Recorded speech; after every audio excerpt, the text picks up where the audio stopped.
Sejam bem-vindos a mais um vídeo do nosso canal. Eu sou Wellington Mariano e neste vídeo eu gostaria de tratar da seguinte questão: devemos descartar as obras do Ravi Zacharias? Ou, colocado de uma outra maneira, a produção intelectual do Ravi Zacharias deve ser deixada, nós devemos deixar de consumir todos os materiais que Ravi Zacharias produziu? Essa tem sido uma das questões levantadas em meio a essa notícia terrível, difícil e dolorosa que tem sido para muitos cristãos, que foi descobrir que o mundialmente conhecido e apologista Ravi Zacharias cometeu pecados graves e profundos. E o motivo pelo qual eu escolhi tratar desse vídeo é por uma questão pessoal. Não que eu considere que outros pontos sejam menos importantes ou menos relevantes, mas eu, como tradutor, eu traduzi uma obra em que o Ravi Zacharias, juntamente com Norman Geisler, eles assinaram uma obra como editores gerais dessa obra. E tem surgido pessoas, naturalmente, cristãos sérios, comprometidos com a palavra de Deus, que estão começando a defender a ideia ou a noção de que uma vez que o Ravi Zacharias pecou, e isso está claro e nítido para todo mundo, que as obras escritas, que todos os materiais por ele produzidos devem ser eliminados, ou seja, a própria editora ou editoras resolveram descontinuar a sua produção literária nos Estados Unidos.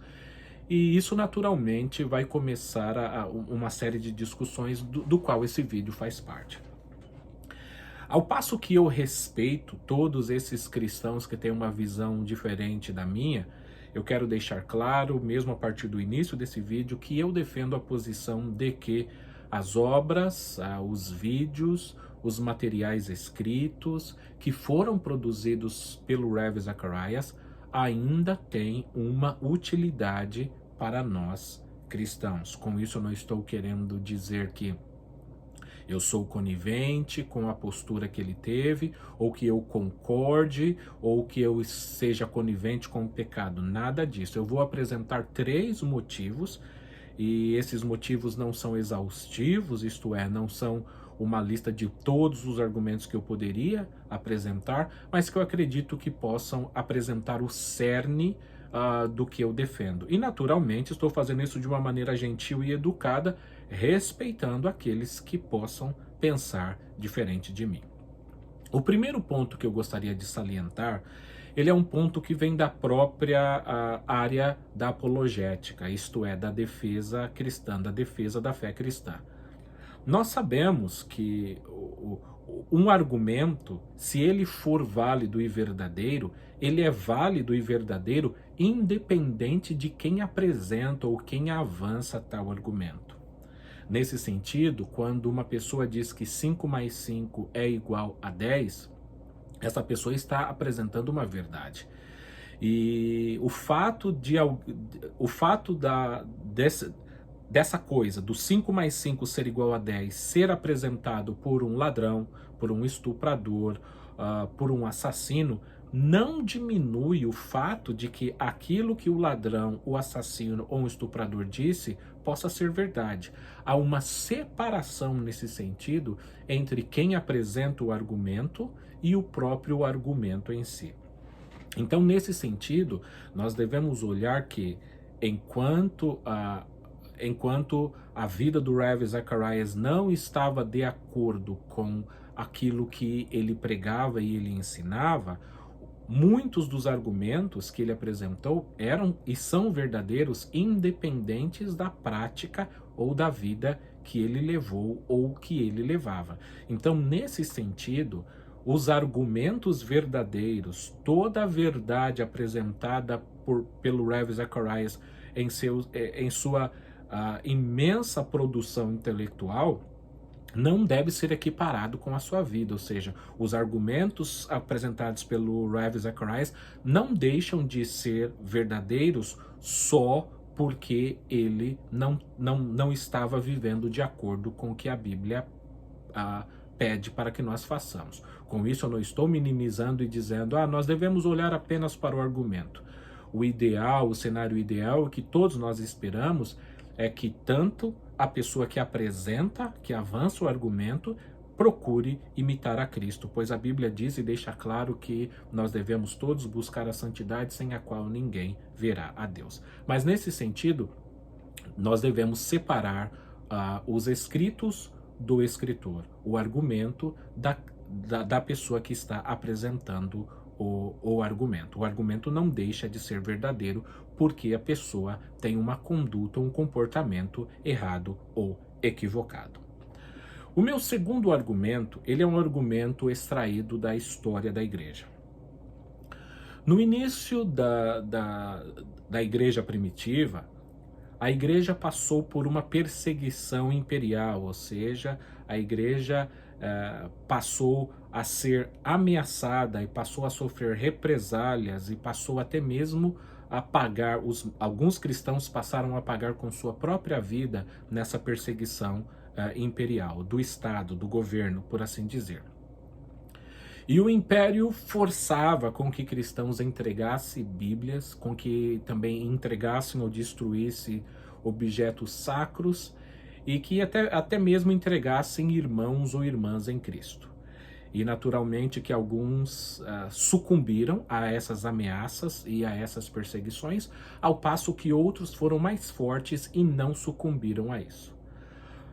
Passado um determinado momento, depois disso, quando essa perseguição passou a diminuir e até mesmo acabou, o que aconteceu é que muitos cristãos que não morreram, mas que haviam sucumbido a essa pressão imperial, ou seja, cristãos que haviam entregados Bíblias, entregados objetos sagrados e até mesmo foram contra seus líderes, eles começaram a voltar à igreja. E dentre esses cristãos estavam também líderes religiosos que haviam sucumbido.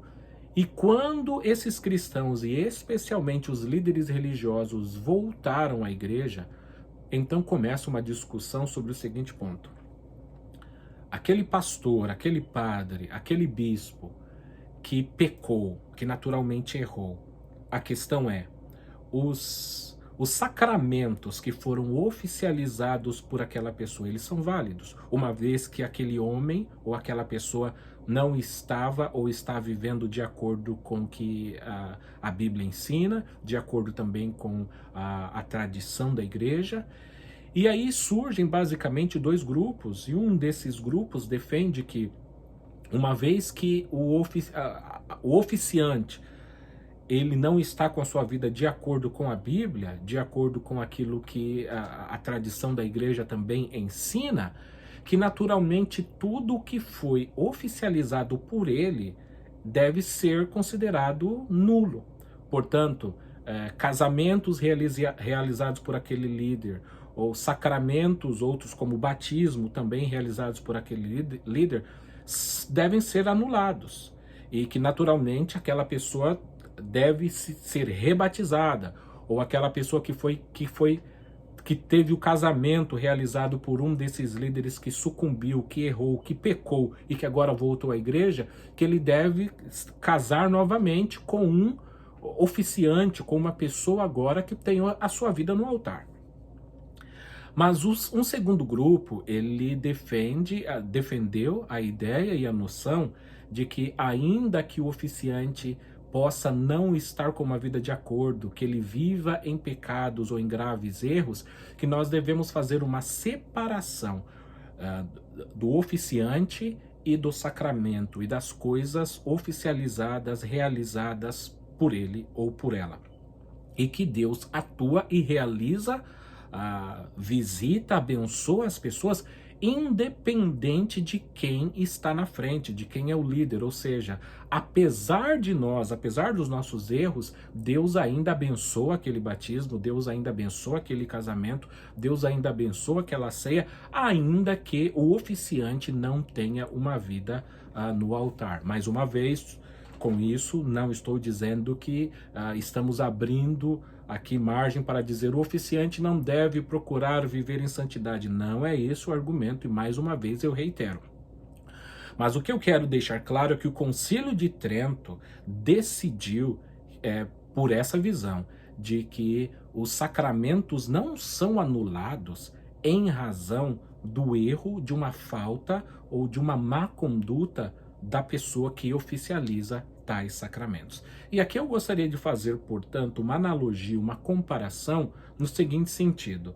O Concílio de Trento, né, o Concílio da Igreja, decidiu que ainda que a vida de um oficiante não esteja de acordo, que os atos por ele feitos não são anulados. Dessa maneira, eu faço a seguinte analogia, comparando o sacramento ao escrito e ao oficiante, ao padre ou ao bispo, ao escritor, ao palestrante que foi o Ravi Zacharias. Eu entendo essa situação por esse mesmo ponto de vista, por esse mesmo prisma. Ou seja, que os escritos, e que eu estou comparando como se fosse o sacramento aqui, não são anulados em razão daquilo que ele cometeu, dos erros e dos erros gravíssimos que ele veio a cometer, infelizmente. E por fim, o meu terceiro argumento é baseado naquilo que está escrito em Tessalonicenses. A Bíblia diz: examinai tudo e retende o que é bom. Claro, nós temos que levar em consideração todo o contexto.